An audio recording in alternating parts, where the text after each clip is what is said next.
Welcome back, everyone. I'm Attractive Nuisance. Thank you for joining me today for the final part of my series on the US Constitution in the context of Trump's administration. For today, the focus of this video is much broader than the other videos in the series. I've spent a lot of time talking about hot-button constitutional issues, but this video describes the crux of the issue, the essence of why Trump poses such a danger to the US Constitution. So let's talk about what makes the US tick.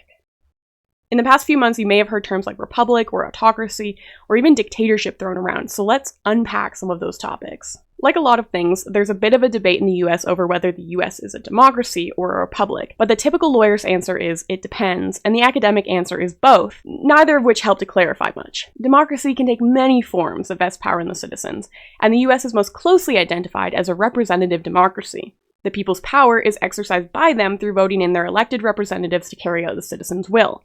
Hence, we the people. A republic, then, is established when the people exercise political power through their elected representatives. This sounds pretty familiar. The essence of a republic, though, is that it's a distinguished government from a monarchy, where the monarch, the king or queen, holds all the power. So a republic still acts to carry out the will of the citizens, in as much the same way as democracy is intended to bestow power on the citizens. I would argue that a representative democracy is the means to the republic end in the US, but unfortunately no one's asked my opinion on that. An autocracy exists on the other side of politics. It's really just the polite way of saying dictatorship because it's a form of government that gives one person total decision-making power. While likened to a monarchy, an autocracy generally maintains power through less legitimate means and more opportunistic motives instead of succession through hereditary lines. You might be asking, what does any of this have to do with Trump? Or with the US Constitution? Is this all just an academic exercise that has no place in the practical experience of the average US citizen? The answers to these and similar questions lie within a very simple notion. Trump's recent actions have demonstrated a trajectory away from democracy or a republic or even a monarchy and towards an autocracy and dictatorship. For this video, I'm going to focus on three primary aspects where we can see this happening. First, Trump intends to alter aspects of the US Constitution to the point that it's not even recognizable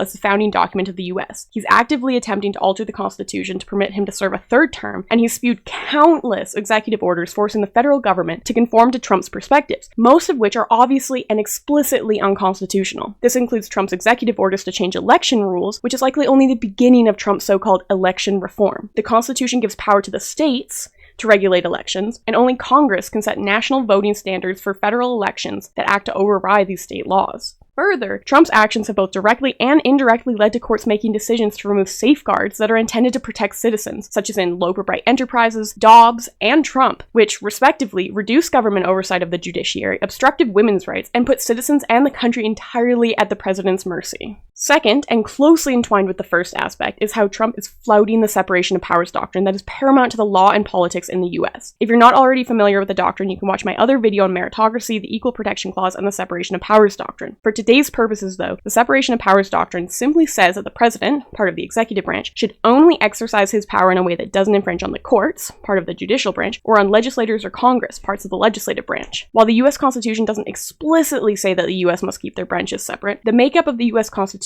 is broken into three primary categories, or articles, each one giving specific authorities and powers to one specific branch. Legal experts and legislators have taken that to mean that each branch should only exercise the specific powers that are outlined in their specific article of the Constitution. So when I say that Trump is flouting the separation of powers doctrine, what I'm saying is that he's exercising his executive powers as the president in a way that's antithetical to the US Constitution. He's making decisions and issues executive orders that enforce legislation that hasn't been passed by Congress, and his influence on the judiciary, and in particular the US Supreme Court, has caused judicial decisions to be made by the executive branch. Trump has muddied the waters of authorities and powers in the US, so much so that there's no longer a clear line between where one branch ends and the next begins. And without these delineations, a massive portion of the US Constitution is undermined. If there's no separation, then why do the articles exist? If a branch can exceed their constitutionally granted powers, then why would they adhere to any of the other aspects of their relevant article? This is the cascading effect, the parade of horribles that is resulting and will continue to result from Trump's contempt for the Constitution. Finally, the third aspect of how Trump is leading the US to a dictatorship is that he's shown complete disregard for the law and has made obvious that he has no intention of following societal, political, and legal expectations that are traditionally imposed upon a president. president. This is especially ironic because under his administration, the US Supreme Court has been really leaning into the history and tradition tests for cases, relying on interpretations of the past, of history and tradition, to decide things like Second Amendment gun rights. By infringing on the state's powers to regulate elections, Trump's voting executive order casts aside the idea of state supremacy and that the states are separate from the federal government. And yet, while the right to state government doesn't matter when Trump wants to impose his will, the state's right to regulate is, according to the Supreme Court, why abortion can't be a fundamental right.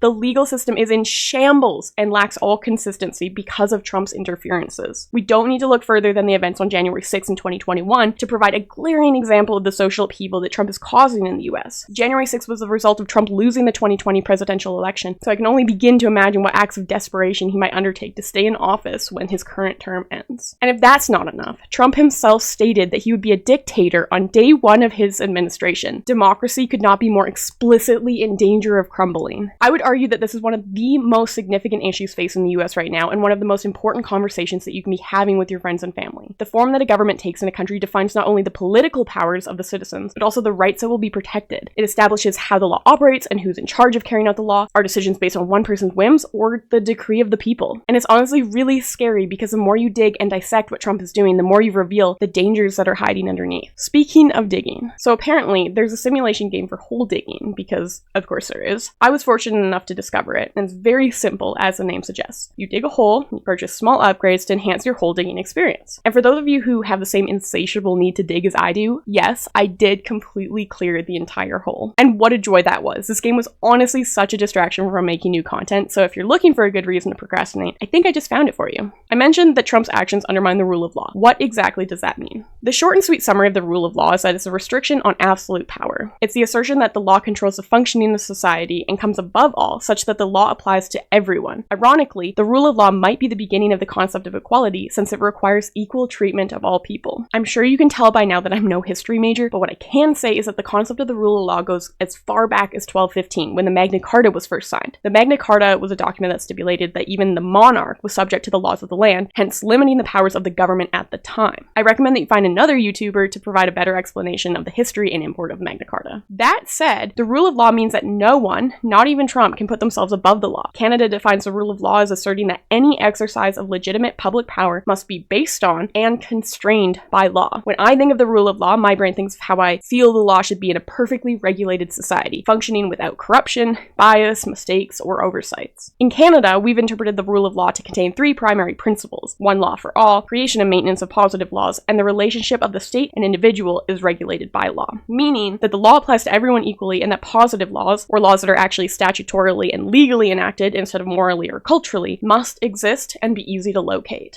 The rule of law exists at the core of constitutional law in Canada, so it informs most, if not all, interpretation by Canadian courts. It's used especially in sentencing and in determining remedies in court. Injury to an individual caused by unconstitutional legislation is construed by the courts as failing to apply the rule of law, the most grievous of legal affronts. So you could say that we hold the rule of law in pretty high regard. Now, take the rule of law, the separation of powers doctrine, and the concept of a representative democracy together. If Trump continues to act as if he's above the rule of law and that the law doesn't apply to him, then the rule of law is seriously undermined.